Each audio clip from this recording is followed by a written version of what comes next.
Bismillahirrahmanirrahim. Dear students, Assalamu alaikum. I am Naveed Ahmed Naveed, your chemistry teacher. Dear students, class 9th unit number 2 atomic structure, ये हमारा chapter चल रहा है और last जो lecture इसमें हम लोगों ने स्टडी किया था that was Bohr atomic model. Dear students, Bohr atomic model और रदरफोर्ड एटॉमिक मॉडल्स, ये दो ऐसे मॉडल्स थे जिन्होंने एटम की जो स्ट्रक्चर है इसको एक्सप्लेन करने की कोशिश की थी. इन दोनों मॉडल्स के बाद हम लोग आज के टॉपिक की तरफ मूव करेंगे और आज का जो हमारा टॉपिक है this is fundamental particles of atom. Dear students, fundamental particles of atoms क्या होते हैं ये बताने से पहले आपको ये बताऊंगा कि सब एटॉमिक पार्टिकल से क्या मुराद है. याद रखिएगा स्टूडेंट्स कि एटम के अंदर इलेक्ट्रॉन और प्रोटॉन ये रदरफोर्ड और बोहर एटॉमिक मॉडल प्रपोज करने से पहले डिस्कवर हो चुके थे. अब ये एटम के अंदर जो इलेक्ट्रॉन्स या प्रोटॉन्स हैं तो इसका मतलब ये हुआ कि एटम्स के अंदर जो है वो एटम से भी छोटे पार्टिकल्स हैं. तो किसी भी एटम के अंदर वो जो एटम से छोटे पार्टिकल्स हैं उनको सब एटॉमिक पार्टिकल्स कहा जाता है. हमने कहा कि these are smallest particles in an atom. किसी भी एटम में जो स्मॉलेस्ट पार्टिकल्स हैं उनको हम सब एटॉमिक पार्टिकल्स कहते हैं.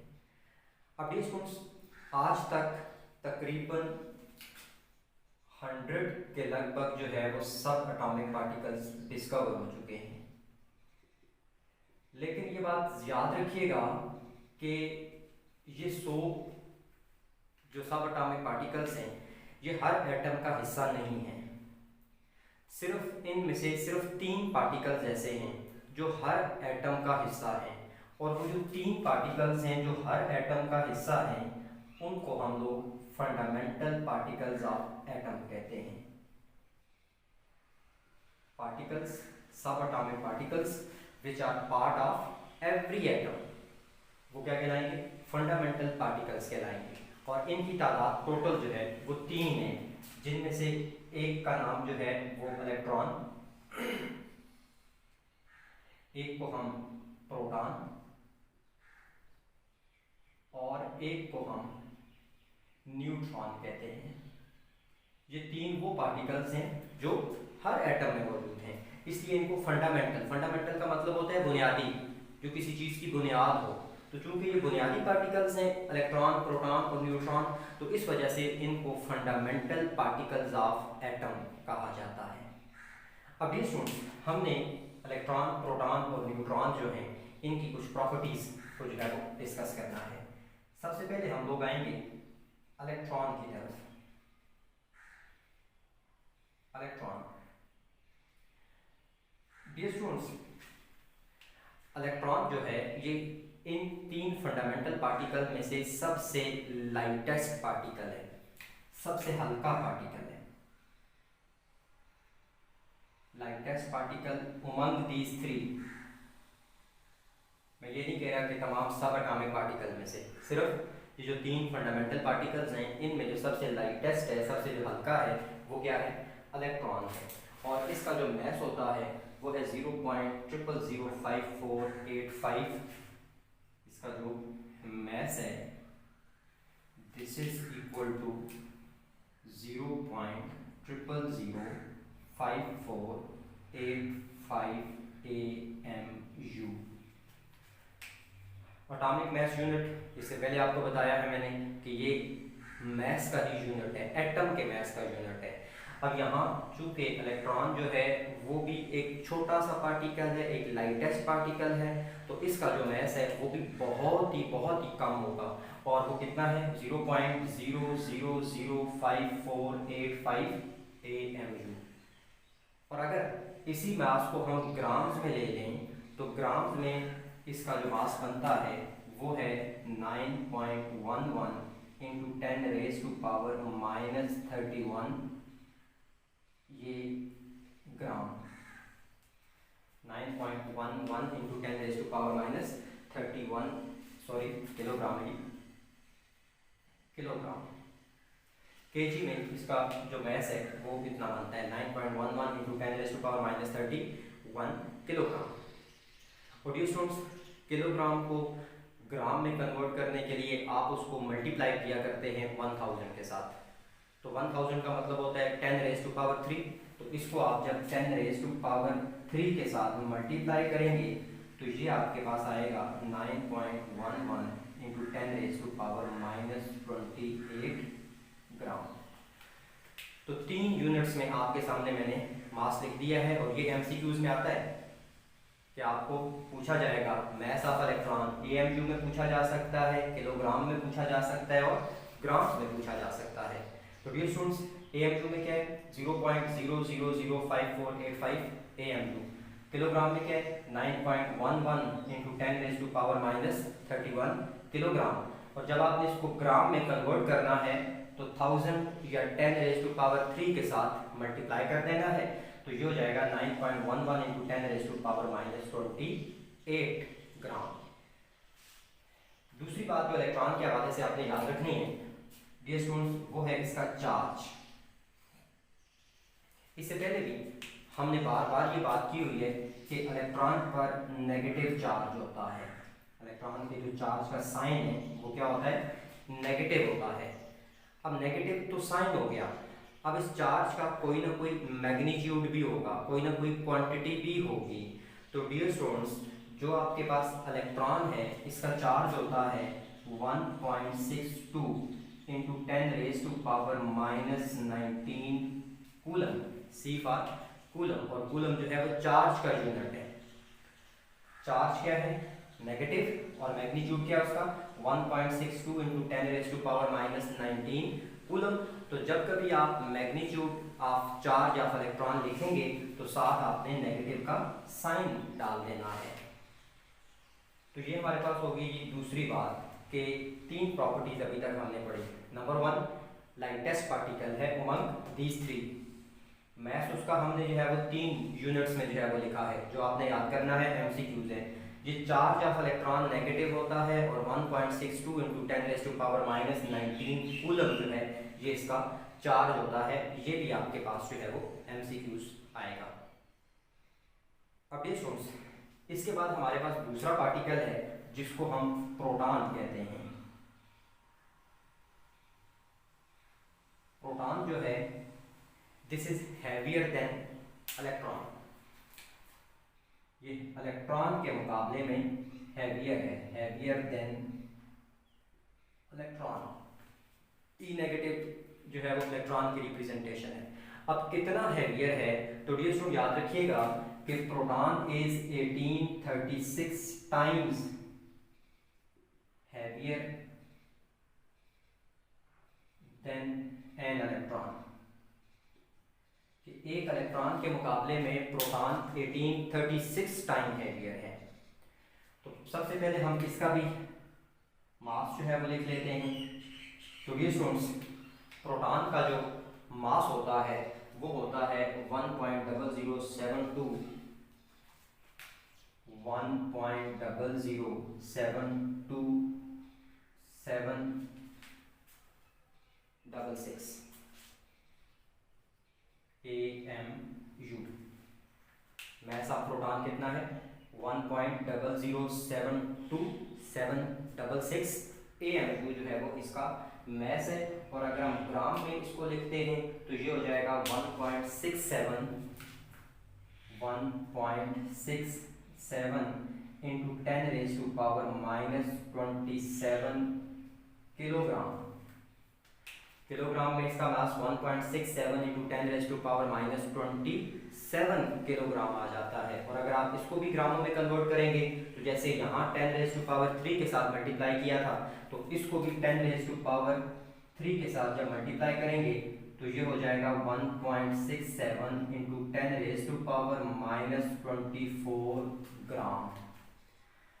तो ये स्टूडेंट्स, ये आपके पास मैस ऑफ प्रोटॉन आ चुका है जो 1836 टाइम हैवियर है किसके मुकाबले में, मास ऑफ इलेक्ट्रॉन के मुकाबले में। डियर स्टूडेंट्स, इसके बाद आते हैं चार्ज ऑफ प्रोटॉन। स्टूडेंट्स याद रखिएगा कि इलेक्ट्रॉन और प्रोटॉन दोनों का चार्ज मैग्नीट्यूड में इक्वल होता है, मैग्नीट्यूड में सेम होता है, सिर्फ साइन डिफरेंट होता है। इलेक्ट्रॉन का जो चार्ज था उसका साइन क्या है, नेगेटिव, जबकि प्रोटॉन का जो चार्ज है इसका साइन है जी पॉजिटिव। लेकिन दोनों की जो मिकदार है, दोनों की जो क्वांटिटी है या दोनों का जो मैग्नीट्यूड है वो सेम है। क्या है, 1.62 into 10 raise to power -19 coulomb, 1.62 into 10 raise to power -19 coulomb, इसका चार्ज भी यही है। फर्क इतना है कि ये था -1.62 into 10 raise to power -19 coulomb, तो ये कितना है, प्लस का साइन जो है वो यहां पर आ जाएगा। अब ये सोचते इलेक्ट्रॉन में एक बात आपको पता है कि इलेक्ट्रॉन की किसी भी एटम के अंदर जो लोकेशन होती है, जो पोजीशन होती है, वो अराउंड द न्यूक्लियस शेल में होते हैं। ये जो है इनकी आप ये कह लें कि इनकी जो लोकेशन है it is in the shell और ऑर्बिट्स। अराउंड द न्यूक्लियस जो है वो शेल्स या ऑर्बिट्स में ये क्या कर रहे हैं, रिवॉल्व कर रहे हैं। जबकि प्रोटॉन्स की जो लोकेशन है ये न्यूक्लियस में है। Protons are found in nucleus of the atom. ये सेंट्रल पार्ट हमने पढ़ा हुआ है कि एटम का सेंट्रल पार्ट न्यूक्लियस कहलाता है, और उस न्यूक्लियस में जो पार्टिकल्स होते हैं उनमें से एक जो है वो क्या है, प्रोटॉन है। डियर स्टूडेंट्स, ये हमारे पास हो गया जी, इलेक्ट्रॉन भी हो गया, प्रोटॉन भी हो गया। तीसरा जो फंडामेंटल पार्टिकल हमारे पास है दैट इज न्यूट्रॉन। न्यूट्रॉन याद रखिएगा कि न्यूट्रॉन जो है वो इलेक्ट्रॉन और प्रोटॉन दोनों से हेवियर पार्टिकल है, तो इस वजह से हम इसको कहते हैं हैवीएस्ट पार्टिकल है। किसके मुकाबले में, प्रोटॉन और इलेक्ट्रॉन के मुकाबले में। अगर हम इसको इलेक्ट्रॉन के साथ कंपेयर करें तो ये तकरीबन 1843 times heavier than electron. Electron के मुकाबले में ये 1843 टाइम्स जो है वो हैवियर है। डियर स्टूडेंट्स, अब हैवियर है तो इसका जरा मैथ देख लेते हैं।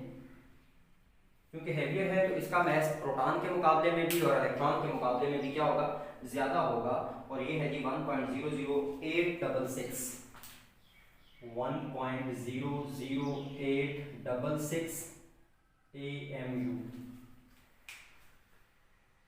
एक प्रोटॉन का मास है 1.00866 एटॉमिक मास यूनिट, और किलोग्राम में जो है ना वो ये 1.6749 into 10 raise to power -27 kilogram.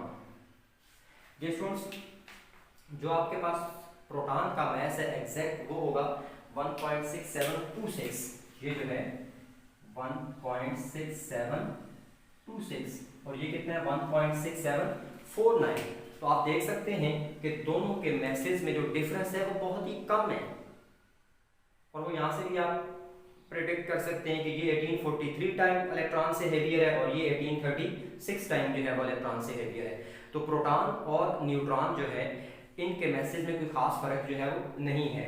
तो 1.6749 1.6726 इंटू 10 रेज़ टू पावर -27 और 1.6749 इंटू 10 रेज़ टू पावर -24 ग्राम, ये इसका जो है वो मास होगा ग्रामों में। डियर स्टूडेंट्स, अब जो है जो आपके पास न्यूट्रॉन है इसके अगर हम चार्ज की बात करें, चार्ज ऑफ न्यूट्रॉन, तो बेटा आप नाम देख लें, न्यूट्रॉन। नाम जो न्यूट्रॉन है ये निकला है न्यूट्रल से, न्यूट्रल, और न्यूट्रल का मतलब होता है नो चार्ज। तो न्यूट्रल न्यूट्रॉन पर किसी किस्म का कोई चार्ज नहीं है, ये न्यूट्रल है, कोई चार्ज नहीं है। अब किसी भी एटम के अंदर याद रखिएगा कि आपके पास किसी भी एटम में नंबर ऑफ प्रोटॉन्स ये इक्वल होते हैं नंबर ऑफ इलेक्ट्रॉन की। किसी भी एटम में प्रोटॉनों की तादाद और इलेक्ट्रॉनों की तादाद क्या होती है, इक्वल होती है। अब चूंकि तादाद इक्वल है तो दोनों का जो चार्ज है, प्रोटॉन का और इलेक्ट्रॉन का चार्ज भी सेम है, साइन क्या है, डिफरेंट है। तो फिर ये प्रोटॉन और इलेक्ट्रॉन का जो चार्ज है ये एक दूसरे को कैंसल आउट कर देगा, ड्यू टू विच एटम जो है वो न्यूट्रल पार्टिकल होगा। ये स्टूडेंट्स, ये तो बात होगी कि नंबर ऑफ प्रोटॉन और नंबर ऑफ इलेक्ट्रॉन। अब न्यूक्लियस के अंदर दो पार्टिकल्स हैं, एक न्यूट्रॉन है और एक प्रोटॉन है। तो ये स्टूडेंट्स, न्यूक्लियस में चूंकि न्यूट्रॉनों पर तो चार्ज कोई नहीं होता, तो न्यूक्लियस का जो चार्ज है वो किस वजह से होगा, सिर्फ प्रोटॉन्स की वजह से होगा। Charge on nucleus is due to charge of protons। कि न्यूक्लियस का जो चार्ज है वो किसकी वजह से है, प्रोटॉन्स की वजह से है, और प्रोटॉन पे कौन सा चार्ज है, पॉजिटिव। तो वी कैन आल्सो से कि nucleus is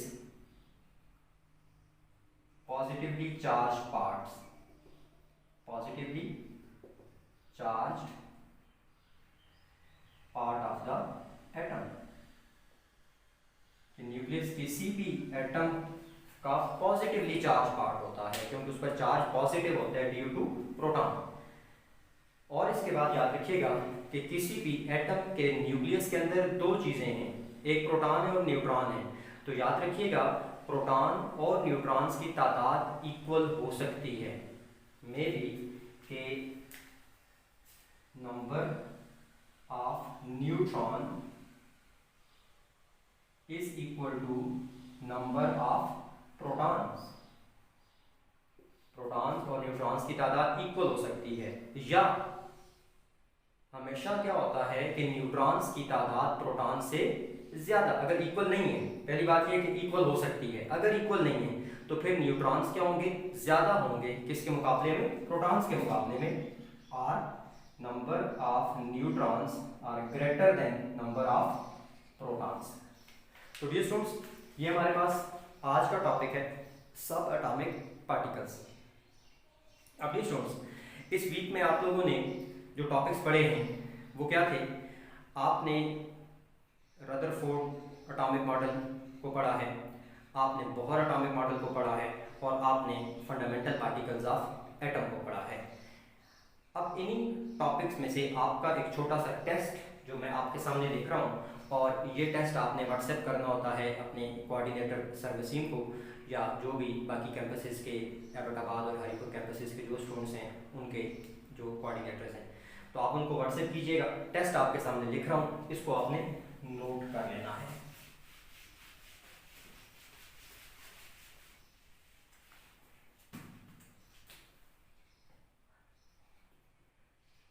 test question number 1 है,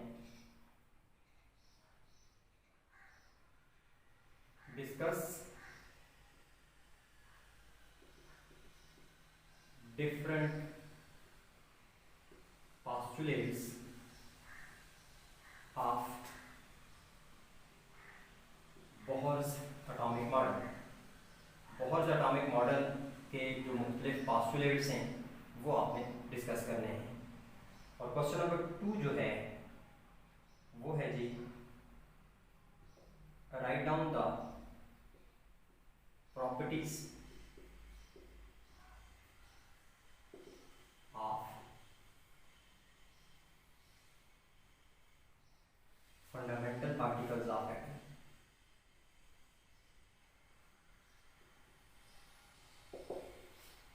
ये स्टूडेंट्स, ये आपके सामने टेस्ट, और ये टेस्ट आपने खुद करना है।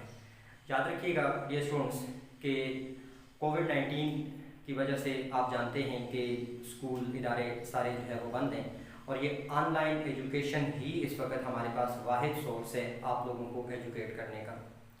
तो डियर स्टूडेंट्स, इन वीडियो लेक्चर्स को नॉन सीरियस एटीट्यूड के साथ नहीं देखना, बल्कि इंतहाई सीरियस एटीट्यूड के साथ, ऐसे ही जैसे कि आप क्लास में बैठे होते हैं। फिर उसके बाद आपका जो होमवर्क है उसको भी जो है वो इसी तरीके से मैनेज करें जैसे आप लोग स्कूल के डेज़ में मैनेज करते हैं।